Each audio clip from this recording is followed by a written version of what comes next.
मी स्वीकारला.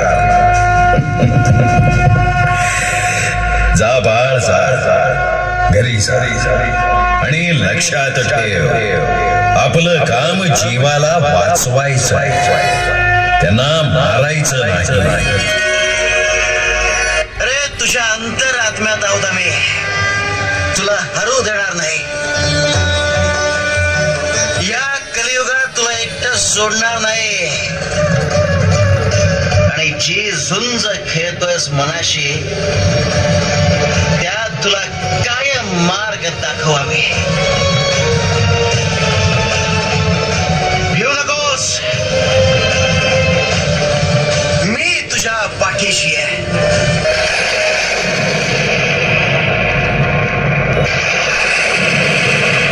शंकर घरी आला. दिवस, महिने, वर्ष लोटली आणि युवा शंकर एके दिवशी आपल्या माता पित्यांना विधीचं विधान सांगू लागला. आपण उभयतांनी माता पिता होऊन या शंकराचा सांभाळ केला आहे, परंतु आता आम्हाला पुढील कार्यासाठी निघावं लागणार. येणाऱ्या काळात लवकरच तुम्हाला संतान प्राप्ती होईल. तदनंतर या सर्व आठवणी घेऊन आम्ही पुढील कार्यासाठी निघणार. माता पित्यांनीही शंकरास अनुमती दिली. प्रत्यक्ष शंकरानं भाकीत केल्यानुसार चिमणाजींना पुढे 2 जुळे पुत्र झाले. जन्मोत्सव बारसेही झाले आणि मग शंकर महाराज अंतापुराहून निघाले. आता खऱ्या अर्थी शंकर ते शंकर महाराज असा प्रवास सुरू झाला.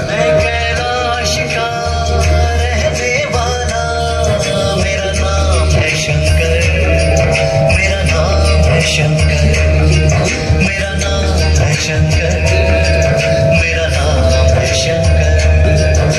दुनिया को समझाने आया, कर ले कुछ अपना कर. मेरा नाम है शंकर, मेरा नाम है शंकर, मेरा नाम है शंकर, मेरा नाम है शंकर. आता शंकर महाराज तीर्थाटनातून जनकल्याण या ब्रीदाप्रमाणे भारतातच नव्हे तर युरोपात, जगभरात हिंडत होते. सातपुडा भागात लोक सातपुड्या किंवा सुपड्या बाबा, तर मध्य प्रदेशात देविया बाबा म्हणू लागले.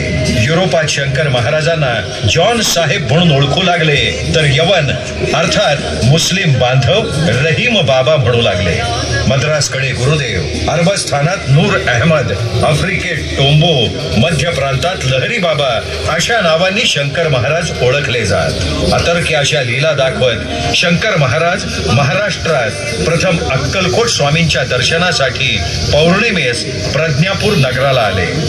अक्कलकोट स्वामींचं चरण दर्शन घेताना चरणांना त्यांनी मिठी मारली. अष्टभाव जागृत झाले आणि स्वामी समर्थ प्रत्यक्ष प्रगट झाले.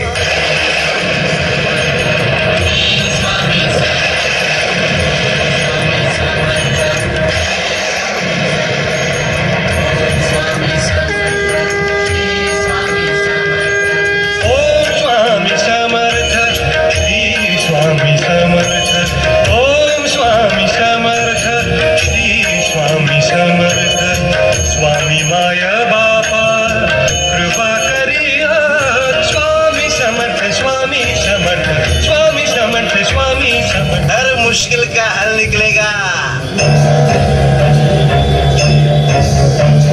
येऊ नकोस, मी तुझ्या पाठीशी आहे. स्वामी समर्थांच्या आज्ञेनुसार शंकर महाराज प्रज्ञापूरहून निघाले आणि सोलापूर दत्त चौकामधील शुभराय मठाच्या महाद्वारी आले. शंकर भंडारी भोले, शंकर भंडारी भोले.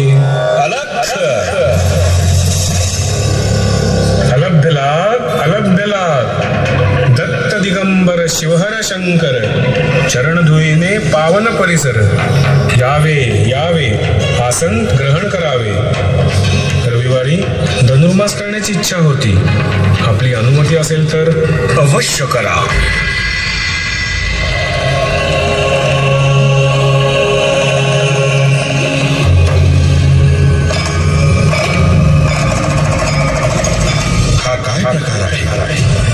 कैलासपते, हे काय घडत आहे? प्रत्येक उपचार अदृश्य होऊन कुठे जात आहे? तसं कशाला? मीच ध्यान लावतो आणि शोध घेतो. महाराज, हे काय होत आहे? नवे नवे असा चमत्कार मी पहिल्यांदाच पाहत आहे. आपल्या चरणावर गंध, फुले, अक्षता कुठून पडतायत? कुणी अधिकारी, आचार्य शिवपूजा करीत आहे. कळेलच लवकर. चमत्कार आहे म्हणजे साक्षात कैलासपती शंकर शुभराय मठात शंकर महाराजांच्या रूपात आहेत. मला निघायला हवं. शिवहर शंकर, जय शिवशंकर.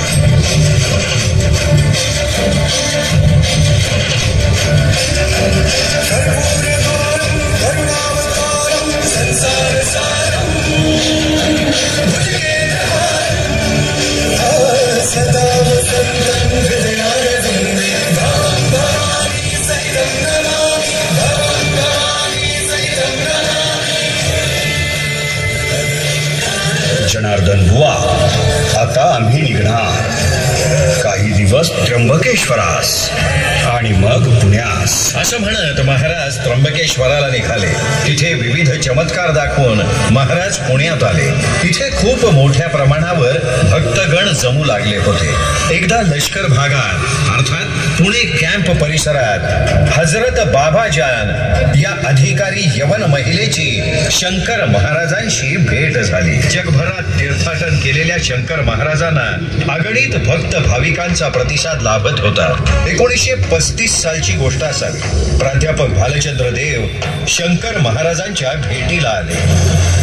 ये भालचंद्रा, बरेच प्रश्न घेऊन आलायस, बोल. महाराज, आपलं वय किती? भालचंद्रा, अरे विचारलंस म्हणून सांगतो. मी 150 वर्षांचा आहे. याच पुण्यातल्या शनिवार वाड्यात दुसऱ्या पेशव्यांच्या हातून भोजन करून मी दक्षिणा घेतलीये. ध्यानात ठेव. आता महाराजांनी मढी क्षेत्राकडे प्रस्थान केलं. मढी क्षेत्री कानिफनाथांची समाधी आहे. आम्ही मढी ग्रामी आलो. कानिफनाथांना भेटलो, परंतु शांत धुनी पाहून खिन्न मनी झालो. माफ करा महाराज, परंतु आपण तरी काय करणार? असं म्हणतात की मढीमधील ही धुनी कित्येक वर्षापासून शांतच आहे. मग आम्ही ती पुन्हा प्रज्वलित करू. अलख अलख.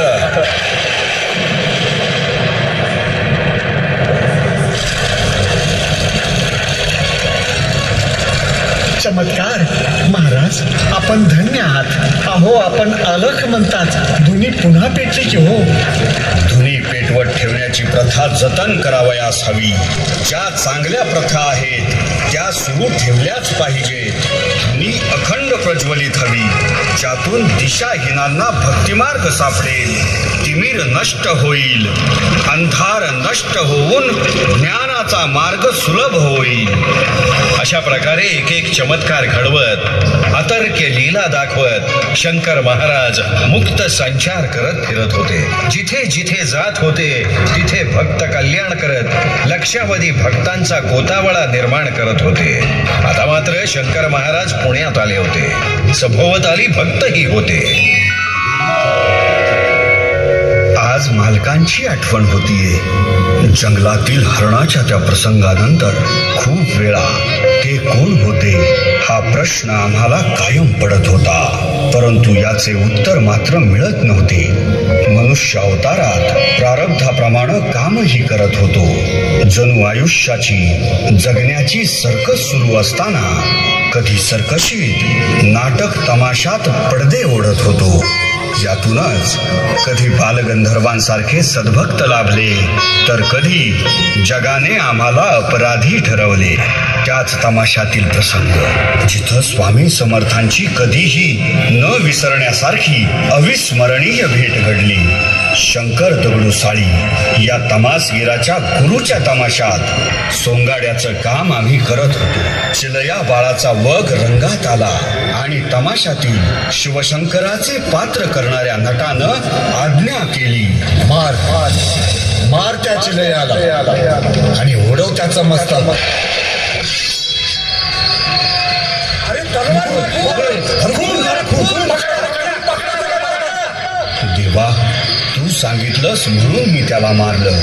यात माझं काय चुकलं? मला काही शिक्षा? ही हत्या तुझ्याच मुळे घडली आहे. आता तूच यातून मला वाचवायला हवं. शंकरा, धाव, वाचव मला. आणि काय आश्चर्य, स्वामी समर्थ क्षणात अवतरले. त्यांनी संजीवनी मंत्र म्हटले.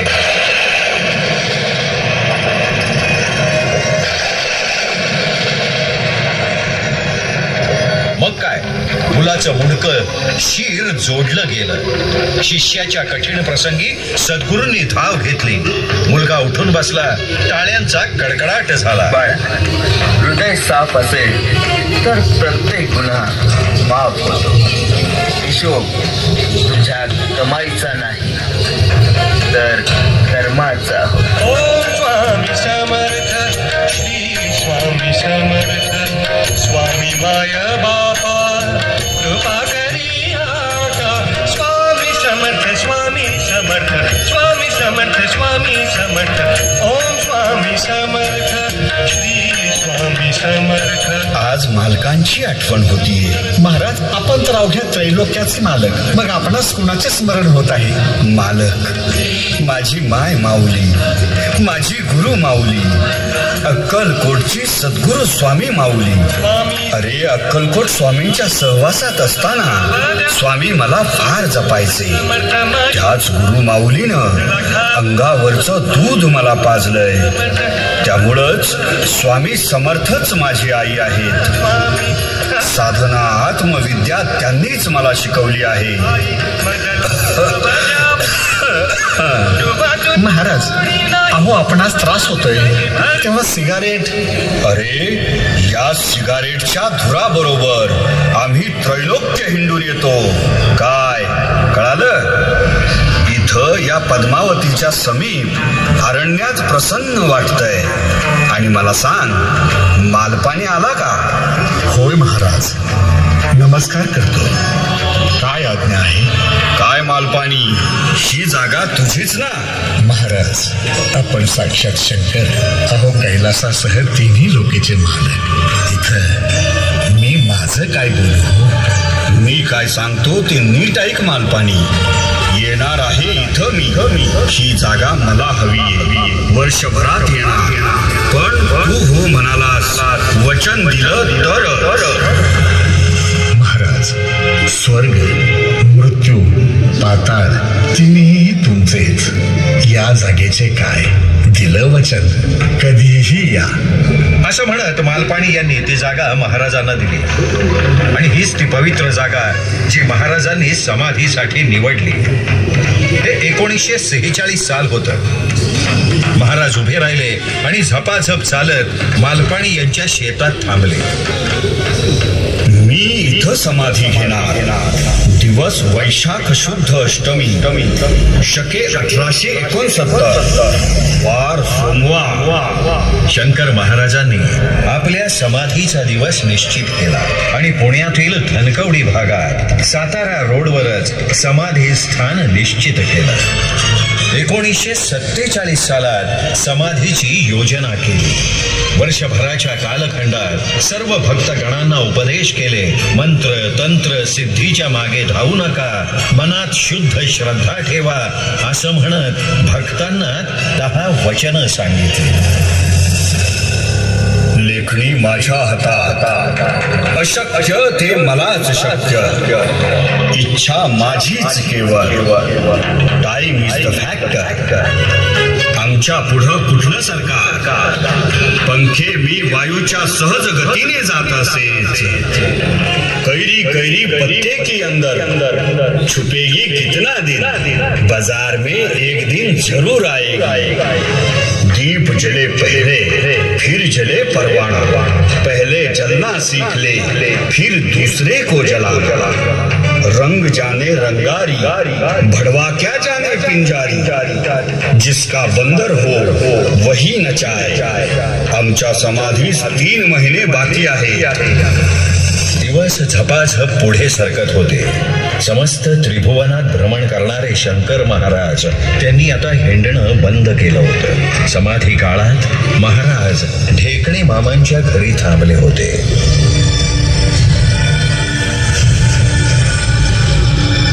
लक्षात ठेवा, स्वामी समर्थ अक्कलकोट महाराजांची सेवा करा म्हणजे ती मला पोहोचेल. ज्यावेळी तुम्ही स्वामींची सेवा कराल त्यावेळी मी तिथंच असणार. केलेली स्वामी सेवा माझ्यापर्यंत पोहोचू शकणार हे विसरू नका. आता सप्तमीचा दिवस उगवला. या दिवशी महाराजांनी खिचडी स्वतः बनवली आणि प्रसाद म्हणून सर्वांना दिली आणि आनंद कुटे यांना हाक मारत रेशमी शर्ट आणून द्यायला सांगितलं. आता हे कपडे जीर्ण झाले आहे, टाकून द्यायला हवे.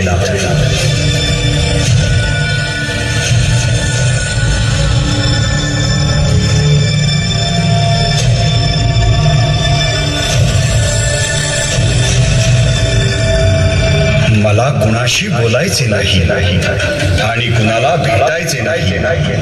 खोलीचं दार बंद करा, खोली उघडू नका. महाराज खोलीमध्ये पद्मासनात बसले होते. मुखावर कोटी सूर्यांचं तेज होतं. मुद्रा प्रसन्न होती. बाहेर भक्त आणि ढेकणे मामा मामी जे रात्रभर खोलीपासून तसूभरही हल्ले नव्हते. काळ आपली पावलं ओढत पुढे चालत होता. अष्टमीची पहाट झाली आणि बरोबर 4 वाजता आतून आदेश आला. आता पुढील तयारी करा. ही आत्मज्योत बाहेर पडत आहे.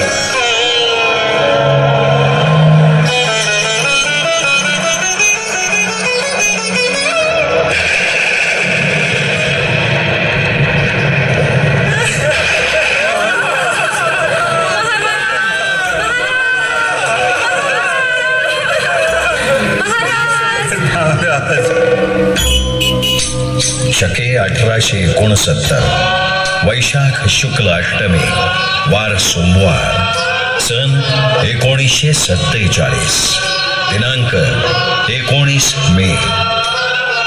महाराजांची आत्मज्योत विश्वरूपात विलीन झाली. शंकर महाराजांनी समाधी घेतली.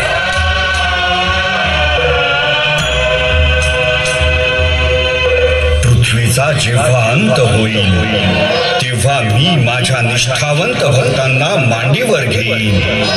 त्यांना तारून नेईन, रक्षण करेन. त्यांची जबाबदारी मी स्वतः माझ्याकडे घेईन.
यावर्षी सादर केलेला जिवंत देखावा योग योगेश्वर जयशंकर.